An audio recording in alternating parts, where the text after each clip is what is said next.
So hello and नमस्कार दोस्तों, how are you? I hope you all are very well. Most welcome to the heights. Guys, हम लोग पढ़ रहे हैं इंडियन हिस्ट्री और इंडियन हिस्ट्री में आज के इस लेक्चर का टॉपिक होने वाला है प्राचीन भारतीय इतिहास के स्रोत। प्राचीन भारतीय इतिहास के स्रोत के अंतर्गत आज हम पढ़ेंगे विदेशी यात्रियों से मिलने वाली प्रमुख जानकारी।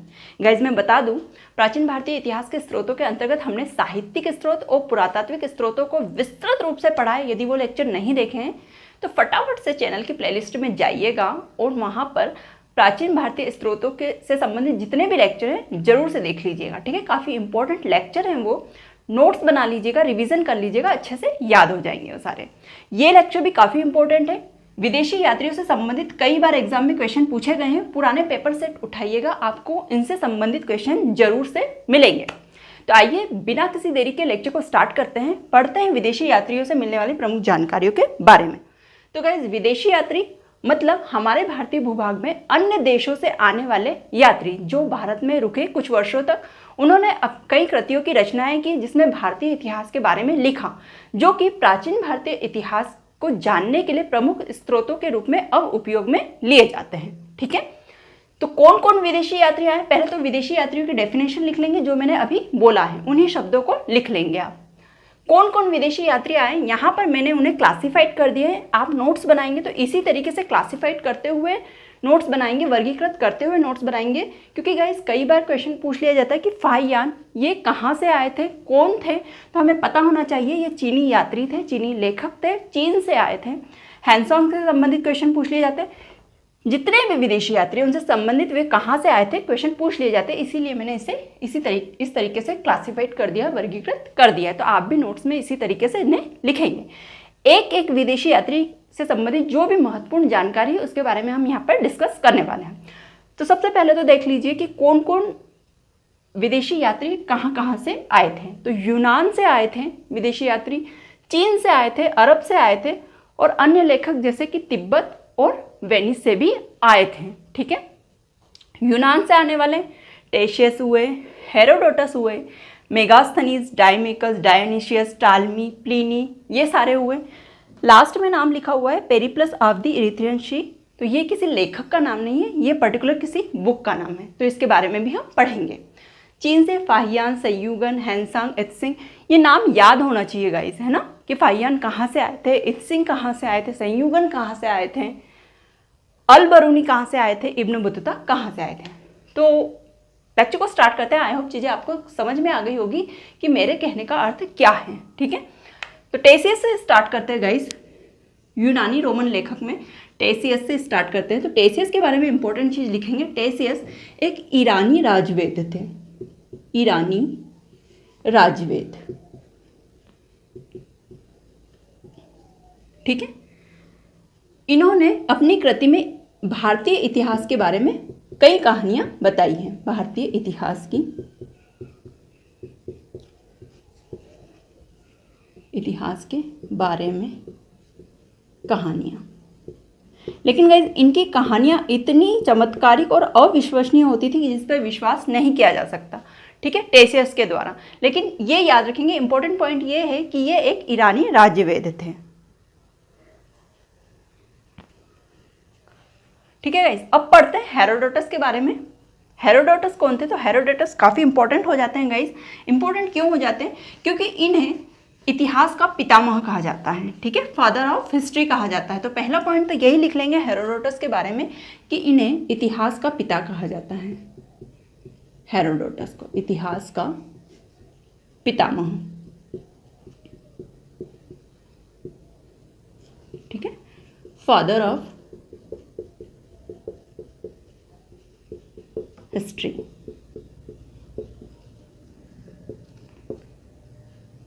इनकी एक फेमस कृति है, उसका नाम लिखेंगे। तो हेरोडोटस के द्वारा हिस्टोरिका नामक एक कृति लिखी गई थी जिसमें भारतीय इतिहास के बारे में वर्णन किया गया है। हिस्टोरिका की इन्होंने रचना की थी। कृति का नाम था हिस्टोरिका। हिस्टोरिका इनकी रचना है। ठीक है, जिसमें हमें भारतीय इतिहास के बारे में विवरण मिलता है। भारतीय इतिहास से संबंधित जानकारी। तो ये कुछ इंपॉर्टेंट पॉइंट्स थे हेरोडोटस के बारे में। हेरोडोटस, जिन्हें इतिहास का पितामह कहा जाता है, फादर ऑफ हिस्ट्री कहा जाता है, इन्होंने हिस्टोरिका नामक पुस्तक की रचना की थी, भारतीय इतिहास से संबंधित जानकारी जिसमें मिलती है।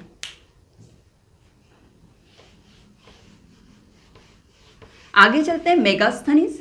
मेगास्थनीज कौन थे और कब भारत आए थे, इसके बारे में जानते हैं। तो मेगास्थनीज सेल्यूकस निकेटर के दरबार से आए थे, वहां के राजदूत थे ये मेगास्थनीज, ठीक है। तो सेल्यूकस निकेटर के राजदूत थे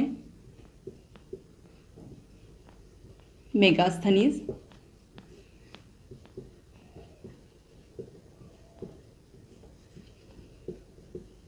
के राजदूत, ठीक है। सेल्यूकस निकेटर मैक्सिमम लोग जानते होंगे इनके बारे में। यदि आपने सिकंदर वाला लेक्चर देखा होगा तो आप लोगों को पता होगा अच्छे से, ठीक है। सेल्यूकस निकेटर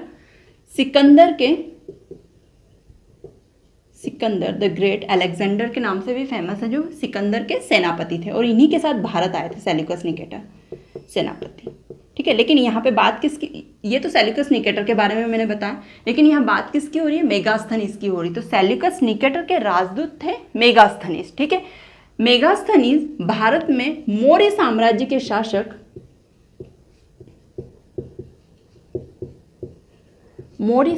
के शासक चंद्रगुप्त मौर्य के समय भारत आते हैं, ठीक है। चंद्रगुप्त मौर्य के समय भारत आते हैं, इनके राज दरबार में भारत आते हैं। मौर्य साम्राज्य के शासक चंद्रगुप्त मौर्य के राज दरबार में मेगास्थनीज भारत आते हैं, ठीक है। मेगास्थनीज के द्वारा एक बहुत महत्वपूर्ण कृति की रचना की गई थी, उस पुस्तक का नाम लिखेंगे, पुस्तक का नाम है इंडिका। तो इंडिका, इस पुस्तक की रचना किसने की है, तो इस पुस्तक की रचना मेगास्थनीज ने की है। याद रखेंगे, कई बार पूछा गया है, मोस्ट इंपॉर्टेंट क्वेश्चन है, इंडिका की रचना किसने की है, तो मेगास्थनीज के द्वारा की गई है। और मेगास्थनीज कौन थे, तो सेल्यूकस निकेटर के राजदूत थे, जो कि मौर्य साम्राज्य के शासक चंद्रगुप्त मौर्य के राज दरबार में भारत आए थे, ठीक है। मेगास्थनीज इंडिका इस बुक में हमें मौर्य साम्राज्य या मौर्यकालीन सामाजिक एवं सांस्कृतिक जीवन के बारे में जानकारी मिलती है। तो इंडिका में क्या मिलता है, चूंकि ये मौर्य साम्राज्य में आए थे, इसीलिए मौर्य युगीन या मौर्यकालीन, जो भी लिखें आप, मौर्य युगीन सामाजिक एवं सांस्कृतिक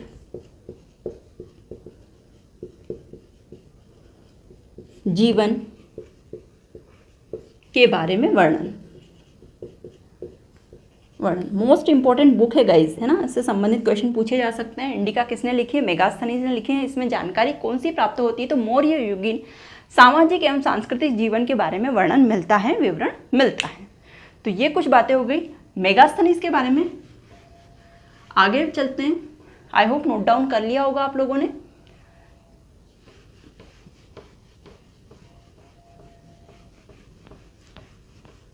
आज पूरा बारिश, सुबह से बारिश हो रही है guys.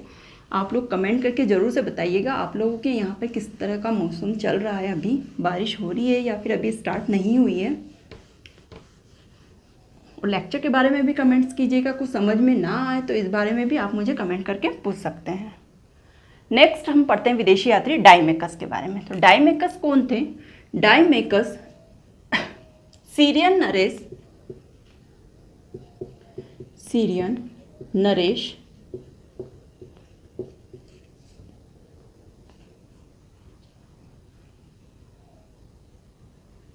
Antiochus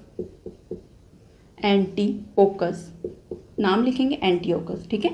Syrian Naresh Antiochus के राजदूत थे, ठीक है। कौन थे डाइमेकस सीरियन नरेश एंटीओकस के राजदूत थे और यह मौर्य साम्राज्य के शासक बिंदुसार के शासनकाल के समय उनके राज दरबार में आए थे। तो ये चीज भी याद रखिएगा गाइज। ये तीनों जो है ना, मेगास्थनीज, डाइमेकस और डायोनिसियस, तीनों को एक साथ आप याद रख सकते हैं, क्योंकि तीनों ही भारत में उस समय आए थे जब भारत में मौर्य साम्राज्य का शासनकाल चलता था, ठीक है। तो सीरियन नरेश एंटीओकस के राजदूत थे डाइमेकस, और ये कब आए थे, तो ये मौर्य साम्राज्य के शासक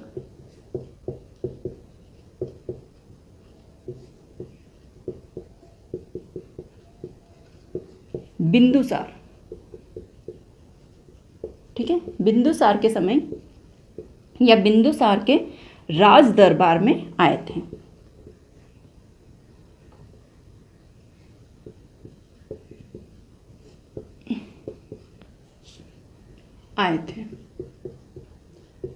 इन्होंने भी अपनी कृतियों में मौर्य युगीन समाज के बारे में बताया था। मौर्य युगीन इतिहास का विवरण, यूं लिखिए, मौर्य युगीन इतिहास का विवरण।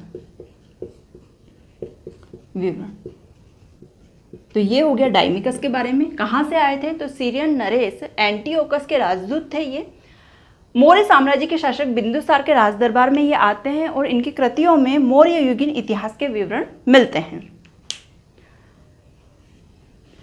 अगला देखते हैं, अगला है डायोनीसियस।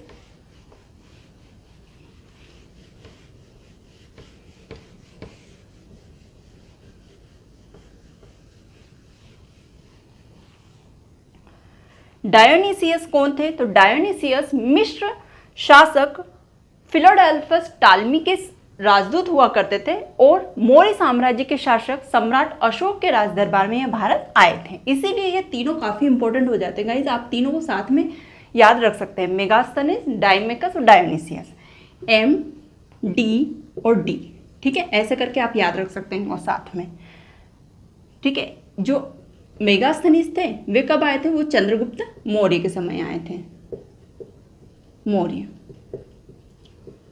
डायमेकस जो थे ये बिंदुसार के समय, सेकंड शासक जो चंद्रगुप्त मौर्य के बारे में के बाद में मौर्य साम्राज्य के शासक कौन बनते? बिंदुसार। तो इनके समय आए थे। ठीक है, क्रम भी याद रखने में इजी रहेगा। और डायोनीसियस ये आते हैं मौर्य साम्राज्य के तीसरे शासक सम्राट अशोक के समय। ठीक है, तो ऐसे आप पास में नोट करके इंपॉर्टेंट करके आप बनाकर इसे याद रख सकते हैं, MDD। चलिए डायोनीसियस के बारे में पढ़ लेते हैं, क्या इंपॉर्टेंट है।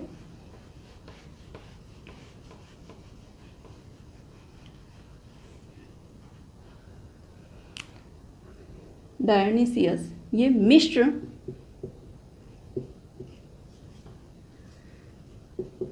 शासक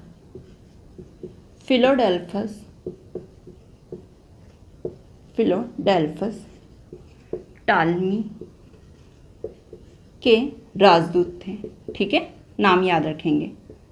तो मिस्र के जो शासक थे फिलोडेल्फस टालमी, उनके राजदूत हुआ करते थे डायोनीसियस, और ये भारत मौर्य साम्राज्य के शासक सम्राट अशोक के राज दरबार में आए थे। तो सम्राट अशोक के राज दरबार में भारत आए। ठीक है, यह है डायोनीसियस के बारे में इंपॉर्टेंट जानकारी। इतना ही याद रखना है आपको, तीनों नाम याद रखना है। ये मौर्य साम्राज्य के समय में आए थे। पहले मेगास्थनीज आए थे, फिर डायमेकस आए थे, उसके बाद में डायोनीसियस आए थे, और तीनों ने ही अपनी कृतियों में मौर्य युगीन इतिहास के बारे में विवरण किया है। तीसरा पॉइंट भी इनके बारे में भी लिख लिए, मौर्य युगीन इतिहास का वर्णन या विवरण किया। ठीक है, इसीलिए तीनों महत्वपूर्ण हो जाते हैं। तो ये हमने पढ़ लिया मेगास्थनीज, डायमेकस और डायोनीसियस के बारे में। अगले विदेशी यात्री देखते हैं हम, टालमी।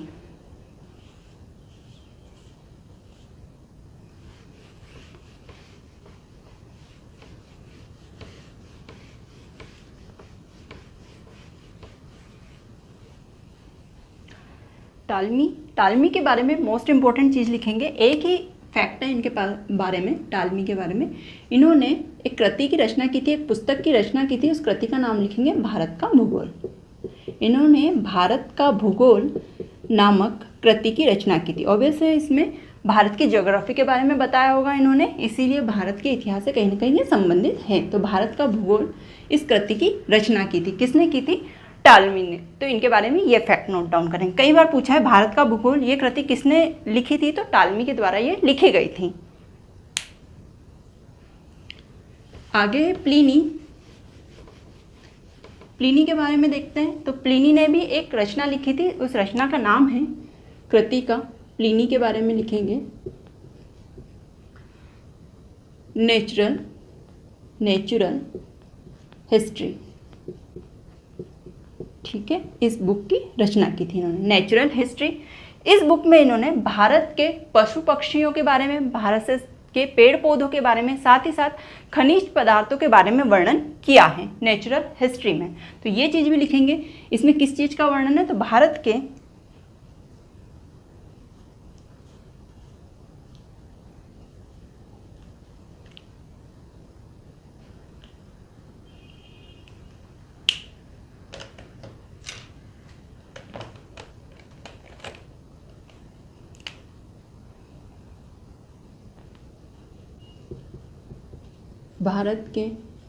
पशु पक्षियों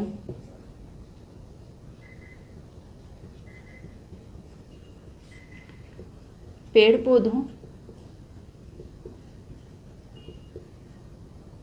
एवं खनिज पदार्थों का वर्णन, खनिज पदार्थों का वर्णन किया। मोस्ट इंपॉर्टेंट फैक्ट है गाइस, ये पूछा जा सकता है। एक तो कृति पूछी जा सकती है, नेचुरल हिस्ट्री, ये कृति, ये रचना किसने लिखी है, तो हमें पता होना चाहिए प्लिनी के द्वारा नेचुरल हिस्ट्री या कृति लिखी गई है। नेचुरल हिस्ट्री, इस कृति में किस बारे में वर्णन किया गया है, तो भारत के पशु पक्षियों, पेड़ पौधों एवं खनिज पदार्थों के बारे में वर्णन किया गया है। मोस्ट इंपॉर्टेंट है ये प्लिनी की रचना। आगे चलते, आगे एक नाम लिखा हुआ है पेरिप्लस ऑफ द इरिथ्रियन सी। तो गाइज ये कोई लेखक नहीं है, कोई राइटर नहीं है, ये एक्चुअल में एक बुक का नाम है, पेरिप्लस ऑफ द इरिथ्रियन सी। इनके जो लेखक है, ये एक पुस्तक है, पुस्तक। इनके लेखक के बारे में जानकारी उपलब्ध नहीं है, लेकिन उनके बारे में कहा जाता है कि 80 ईस्वी के समय, 80 ईस्वी के समय इस बुक के राइटर जो थे, इस बुक के जो लेखक थे, वो हिंद महासागर की यात्रा पर आए थे। कहाँ पर आए थे, हिंद महासागर की यात्रा पर आए थे।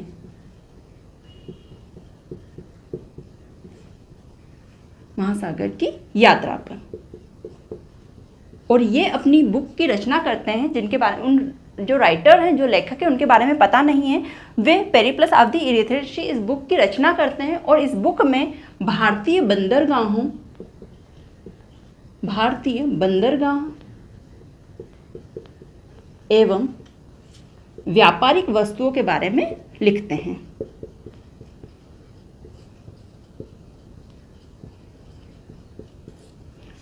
वस्तुओं के बारे में वर्णन करते हैं।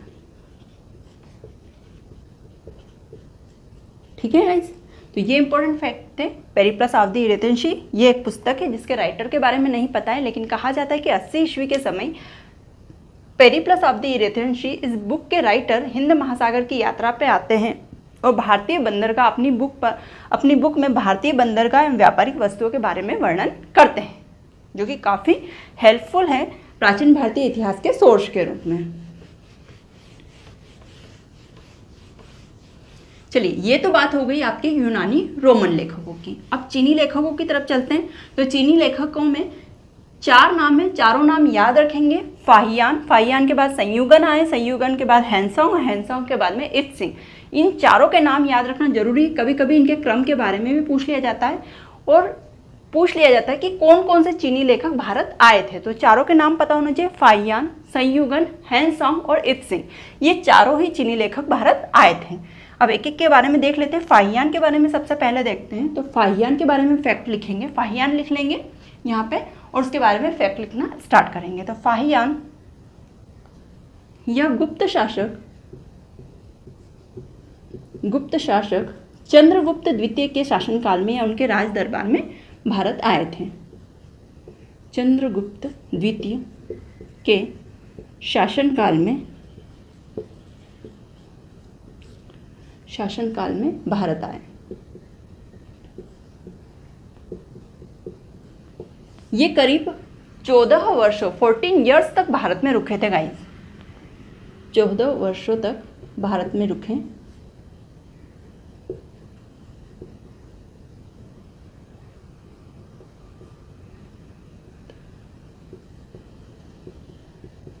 भारत में रुके रहे। और इन्होंने भारतीय इतिहास के बारे में विवरण किया है अपनी कृतियों में। तो इनके बारे में यही चीज़ें लिखी हैं। गुप्त शासक चंद्रगुप्त द्वितीय के शासनकाल में भारत आए थे, 14 वर्षों तक भारत में रहे और इन्होंने अपनी कई रचनाओं में भारत के इतिहास के बारे में या फिर उस समय के भारत के बारे में विवरण किया है। किन्होंने? फाहियान ने। तो इनसे रिलेटेड क्वेश्चन तो क्या पूछा जा सकता है? तो फाहियान से रिलेटेड क्वेश्चन ये पूछा जा सकता है, फाहियान कौन थे? तो हमें पता होना चाहिए ये एक चीनी यात्री थे। ये भारत कब आए थे? तो एक गुप्त शासक चंद्रगुप्त द्वितीय के शासनकाल में भारत आए थे। चंद्रगुप्त द्वितीय नाम याद रखेंगे, गुप्त शासक थे ये चंद्रगुप्त द्वितीय। इनके शासनकाल में फाहियान आते हैं। मैं बार बार क्यों जोर कर रही हूँ गाइज इन चीज़ों पर? क्योंकि अभी रिसेंटली मैंने एक कम्युनिटी पोस्ट पे क्वेश्चन पूछा था हैंसोंग के बारे में। हैंसोंग भारत कब आए थे? तो मैक्सिमम लोगों ने उसका गलत आंसर लगाया था। हैंसोंग जो है हर्षवर्धन के समय आए थे। क्वेश्चन ये था कि हर्षवर्धन के समय कौन से चीनी यात्री भारत आए थे? तो मैक्सिमम लोगों ने फाहियान आंसर किया था, जबकि इसका राइट आंसर था हैंसोंग। ठीक है, हैंसोंग आए थे हर्षवर्धन के समय पे। फाहियान गुप्त शासक चंद्रगुप्त द्वितीय के समय पर भारत आए थे। तो आप लोगों को ये चीज़ें पता होनी चाहिए। यदि नहीं पता है तो आप मार्क करने से पहले गूगल पे सर्च कर लीजिए, उसके बारे में जानकारी कलेक्ट कर लीजिए, फिर मार्क कीजिए। क्वेश्चन पूछने का मेरा पर्पज़ ही ये है कि आप चीज़ें डिटेल में जानें। यदि नहीं पता है तो खोजें पहले, फिर राइट आंसर क्लिक करें। ठीक है, थोड़ी मेहनत तो कीजिएगा इस, क्योंकि यदि आपको पढ़ना है, अपने लक्ष्य को हासिल करना है तो मेहनत तो करनी पड़ेगी। आगे चलते हैं, संयुगन के बारे में देखते हैं। संयुगन के बारे में इंपॉर्टेंट फैक्ट क्या है? ये 518 ईस्वी में भारत आए थे। भारत आए, संयुगन लगभग 3 वर्षों तक भारत में रहे। इनका मुख्य उद्देश्य क्या था भारत आने का? तो इनका मुख्य उद्देश्य था बौद्ध धर्म की जो प्राप्तियां हैं उन्हें एकत्रित करना और चीन लेके जाना। प्राप्तियां मतलब बौद्ध धर्म से संबंधित ग्रंथ। ठीक है, तो बौद्ध धर्म से संबंधित प्राप्तियां एकत्रित करना व चीन लेकर जाना इनका उद्देश्य था।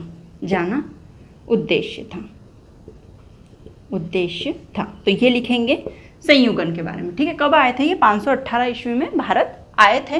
3 वर्षों तक भारत में रहे। इन्होंने बौद्ध धर्म से संबंधित प्राप्तियों को एकत्रित किया और चीन लेकर उन्हें गए थे। कौन? संयुगन। आइए, नोट डाउन कर लिया होगा गाइस, देख लीजिए आप। 518 ईस्वी में भारत आए थे, 3 वर्षों तक रहे, बौद्ध धर्म से संबंधित प्राप्तियां एकत्रित करना व चीन लेकर जाना इनका उद्देश्य था। आगे मोस्ट इंपोर्टेंट विदेशी यात्री हैंसोंग के बारे में लिखेंगे, जो कि एक चीनी यात्री थे। कब भारत आए थे? मैंने अभी आपको बताया, ये वर्धन वंश के शासक हर्षवर्धन के समय भारत आए थे हैंसोंग।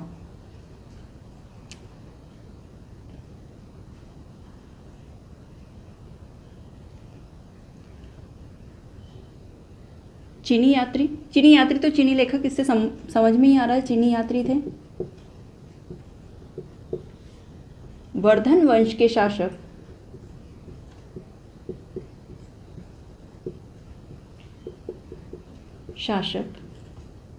हर्षवर्धन। ठीक है, नाम याद रखेंगे, कंफ्यूज बिल्कुल भी नहीं होंगे। फाहियान और हैंसोंग में फाहियान गुप्त शासक चंद्रगुप्त द्वितीय के समय भारत आए थे, वहीं हैंसोंग वर्धन वंश के शासक हर्षवर्धन के समय भारत आए थे। तो वर्धन वंश के शासक हर्षवर्धन के समय भारत आए।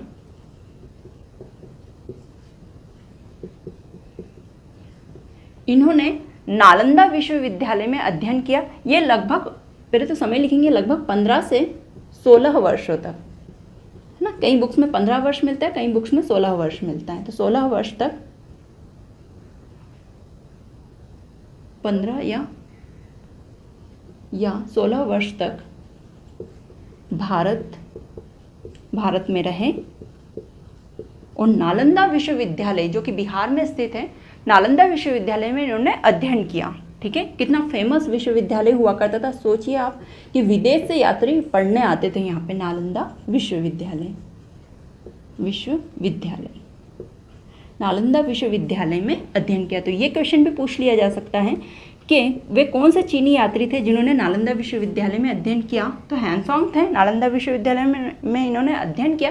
साथ ही साथ इन्होंने नालंदा विश्वविद्यालय में कुछ समय तक पढ़ाया भी है, टीचिंग भी की है। ठीक है, तो अध्ययन भी किया है और वहाँ पर पढ़ाया भी है हैंसोंग ने नालंदा विश्वविद्यालय में अध्ययन किया। इनकी एक रचना है जो कि काफ़ी फेमस है, इतना नोट डाउन कर लिया। चीनी यात्री थे, वर्धन वंश के शासक हर्षवर्धन के समय भारत आए थे, 15 से 16 वर्षों तक भारत में रहे, नालंदा विश्वविद्यालय में इन्होंने अध्ययन किया।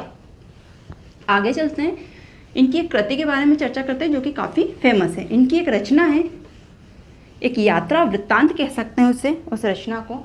इन्होंने एक यात्रा वृत्तांत लिखा है, यात्रा वृत्तांत। उस यात्रा वृत्तांत का नाम है CUK। ठीक है, तो कई बार ये क्वेश्चन पूछा है कि CUK ये यात्रा वृत्तांत किसने लिखा है। तो ये यात्रा वृत्तांत हैंसोंग के द्वारा लिखा गया है, CUK। इसमें 138 देशों का विवरण मिलता है। ठीक है, 138 देशों का विवरण मिलता है। तो संख्या याद रखेंगे, 138 देशों का विवरण मिलता है इस बुक में, और उनमें उन 138 देशों में कहीं ना कहीं भारत भी है। भारत के इतिहास के बारे में भी इन्होंने विवरण किया है CUK में, इसीलिए ये काफ़ी इंपॉर्टेंट हो जाता है हमारे भारतीय इतिहास को जानने के स्रोतों के रूप में। ठीक है, CUK किसकी रचना है, हैंसोंग की रचना है ये CUK, जिसमें 138 देशों का विवरण किया है और इन 138 देशों में भारतीय इतिहास का विवरण भी मिलता है, इसीलिए काफ़ी इंपॉर्टेंट है। तो ये हो गई हैंसोंग के बारे में जानकारी। मोस्ट इंपॉर्टेंट CUK, इनकी जो कृति है, इनकी जो यात्रा वृत्तांत है। आगे चलते हैं, इत्सिंग के बारे में देखते हैं। इत्सिंग चीनी लेखक, चीनी यात्री।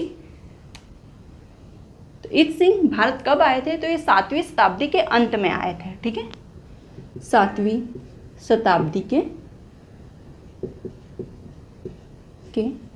अंत में भारत आए। इन्होंने अपनी कृति में नालंदा विश्वविद्यालय, बिहार में स्थित 2 विश्वविद्यालय, नालंदा विश्वविद्यालय और विक्रमशिला विश्वविद्यालय के बारे में वर्णन किया है। नालंदा एवं विक्रमशिला दोनों ही बिहार में स्थित है गाइस, है ना। विक्रमशिला मतलब उस समय पर बिहार में स्थित है। विक्रमशिला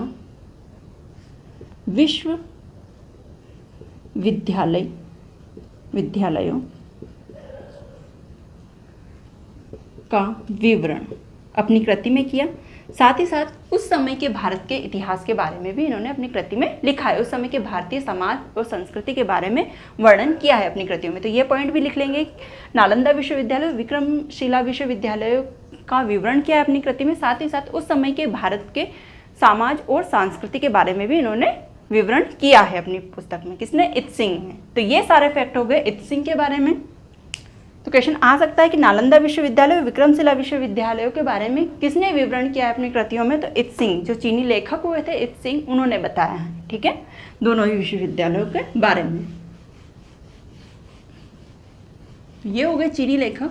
अब इसके बाद में आते हैं अरबी लेखक। मोस्ट इंपॉर्टेंट है अल-बरूनी इब्न बतूता, क्योंकि इनकी जो कृतियां हैं गाइस, इसमें भारतीय इतिहास के बारे में हमें कई रोचक जानकारियां मिलती है, विस्तृत रूप से मिलती है, प्रचुर मात्रा में मिलती है। इन्होंने भर भर के अपनी कृतियों में भारतीय इतिहास के बारे में लिखा है, जो कि काफ़ी हेल्पफुल है भारत के इतिहास को जानने में। ठीक है, तो इनके द्वारा जो कृतियाँ लिखी गई है, मोस्ट इंपॉर्टेंट कृतियाँ हैं, उनके नाम पूछे जाते हैं, क्योंकि उन्होंने उन कृतियों के माध्यम से भारतीय इतिहास के बारे में हमें काफ़ी जानकारी मिलती है।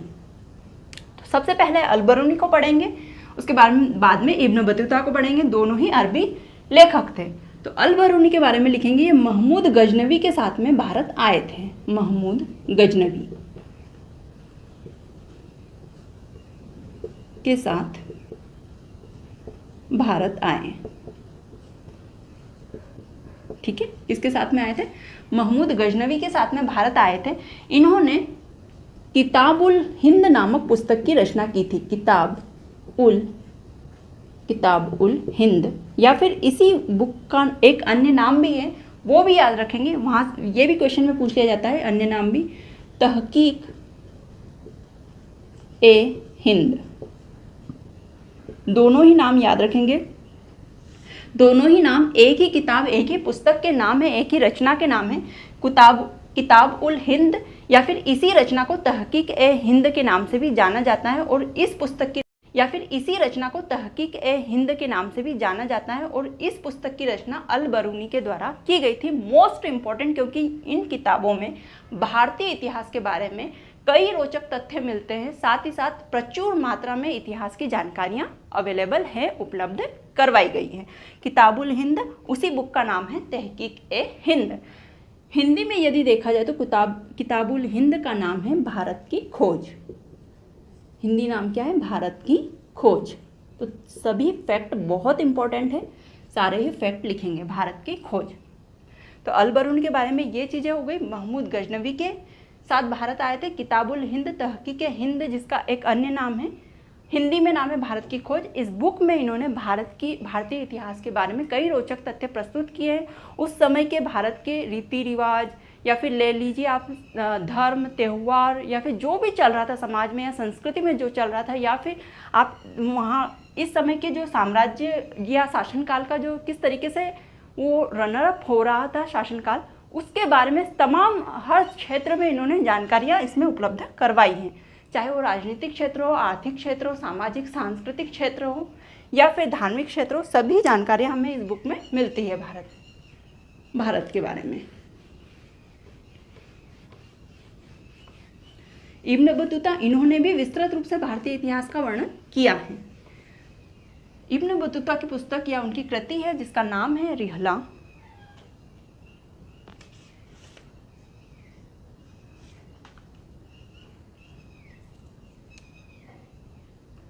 ठीक है, तो अरबी भाषा में लिखा गया था। यात्रा वृत्तांत है जिसका नाम है रिहला। किसके द्वारा लिखा गया था? इब्न बतूता के द्वारा लिखा गया था। यहाँ लिखेंगे इब्न बतूता और उसके बारे में उनके फैक्ट लिखेंगे। तो यात्रा वृत्तांत इन्होंने लिखा था जिसका नाम है रिहला। मोस्ट इंपॉर्टेंट, कई बार क्वेश्चन पूछा गया है। रिहला किसकी कृति है, किसके द्वारा लिखा गया है ये यात्रा वृत्तांत? तो अरबी लेखक इब्न बतूता के द्वारा लिखा गया है रिहला। इसमें भी भारतीय इतिहास के बारे में प्रचुर रूप से जानकारी मिलती है। काफ़ी विद्वान थे इब्न बतूता, और इनकी विद्वता से प्रभावित होकर उस समय के शासक मोहम्मद बिन तुगलक ने इन्हें दिल्ली का काजी अर्थात न्यायाधीश बना दिया था। ठीक है, विद्वता से प्रभावित होकर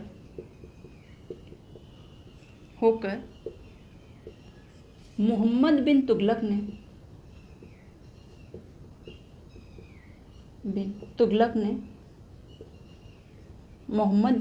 ने इब्न बतूता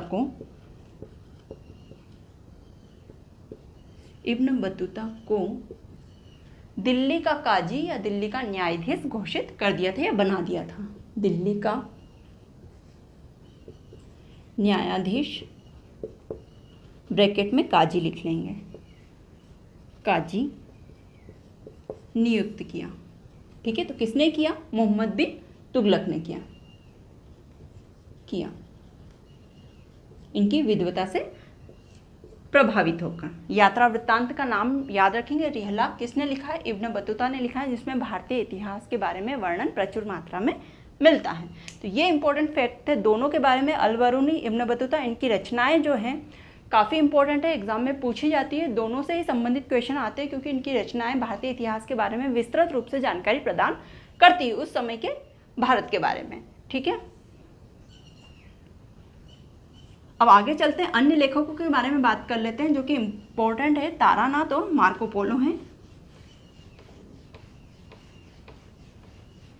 तारानाथ हेडिंग डाल लेंगे, नाम तारानाथ, और इनके बारे में फैक्ट लिखेंगे।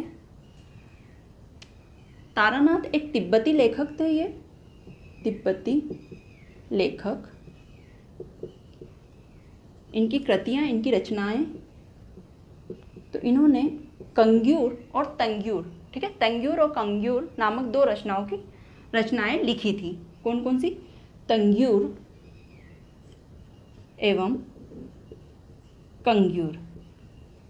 ठीक है, ये दो रचनाओं को, इन दो कृतियों की रचना की थी। किसने की थी? तिब्बती लेखक तारानाथ के द्वारा इन दो कृतियों की रचनाएं की गई थी। मोस्ट इंपॉर्टेंट है, क्वेश्चन पूछा गया है, तंग्यूर और कंग्यूर किस लेखक की रचनाएं हैं या इन कृतियों की रचना किस लेखक ने की है, तो तिब्बती लेखक तारानाथ के द्वारा इन कृतियों की रचनाएं की गई है, तंग्यूर एवं कंग्यूर की। इसमें भारत के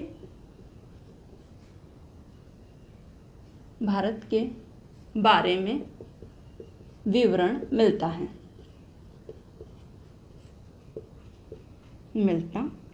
ठीक है।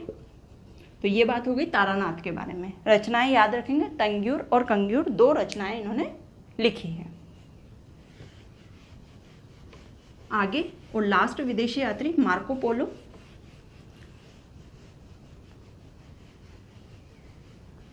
इनके बारे में क्या इंपॉर्टेंट है, तो मार्को पोलो जो थे ये वेनिस यात्री थे, वेनिस से भारत आए थे। तो इनके बारे में तो ये लिखेंगे, मार्को पोलो हेडिंग डालेंगे और फिर लिखेंगे वेनिस यात्री थे, मार्को पोलो वेनिस यात्री थे। और ये भारत के पांड्य साम्राज्य का शासन का समय देखने के लिए भारत आए थे, मतलब पांड्य साम्राज्य के बारे में जानने के लिए भारत आए थे। पांड्य साम्राज्य जो कि भारत के दक्षिणी क्षेत्र का साम्राज्य है, हमने पढ़ा है संगम युग में इनके बारे में, पांड्य साम्राज्य के बारे में। तो उस समय ये आए थे। तो पांड्य देश की यात्रा पर आए थे, पांड्य देश के साम्राज्य को देखने के लिए भारत आए थे, पांड्य देश की यात्रा पर भारत आए। चूंकि पांड्य देश की यात्रा देखनी थी इन्हें, इसीलिए इन्होंने अपनी कृतियों में पांड्य साम्राज्य के बारे में, उसके इतिहास के बारे में वर्णन किया है। पांड्य साम्राज्य के इतिहास का विवरण मिलता है, इनकी कृतियों में विवरण किया, ठीक है गाइस। पांड्य देश की यात्रा पर आए थे मार्को पोलो और पांड्य साम्राज्य के इतिहास का विवरण किया। पांड्य साम्राज्य जिन्हें नहीं पता है बता दूं मैं, दक्षिण भारत के क्षेत्र में ये साम्राज्य स्थित था। तो गाइज ये हो गया प्राचीन भारतीय इतिहास के स्रोतों के अंतर्गत विदेशी यात्रियों से मिलने वाली प्रमुख जानकारी। हमने एक एक विदेशी यात्रियों के बारे में जो इम्पोर्टेंट फैक्ट था उसे डिस्कस किया। आई होप लेक्चर अच्छा लगा होगा आप लोगों को, काफ़ी इंपॉर्टेंट लेक्चर है। सारे फैक्ट लिख लीजिए, नोट डाउन कर लीजिए, रिवीजन करना याद कर लीजिएगा अच्छे से, क्योंकि यहाँ से क्वेश्चन पूछे जाते हैं। टेलीग्राम चैनल पे मैं इससे संबंधित नोट्स आपको प्रोवाइड करवा दूंगी PDF के माध्यम से, तो वहाँ पर जाकर आप नोट्स ले सकते हैं इस वाले लेक्चर के। कोशिश करूँगी मैं कि आने वाले सभी लेक्चर्स के PDF आप लोगों को प्रोवाइड करवा दिए जाए, तो वहाँ पर ज्वाइन कर लीजिएगा टेलीग्राम चैनल को। मैं डिस्क्रिप्शन बॉक्स में लिंक दे दूँगी आप लोगों को। अब मिलते हैं नेक्स्ट लेक्चर में, तब तक के लिए thank you so much and bye bye guys.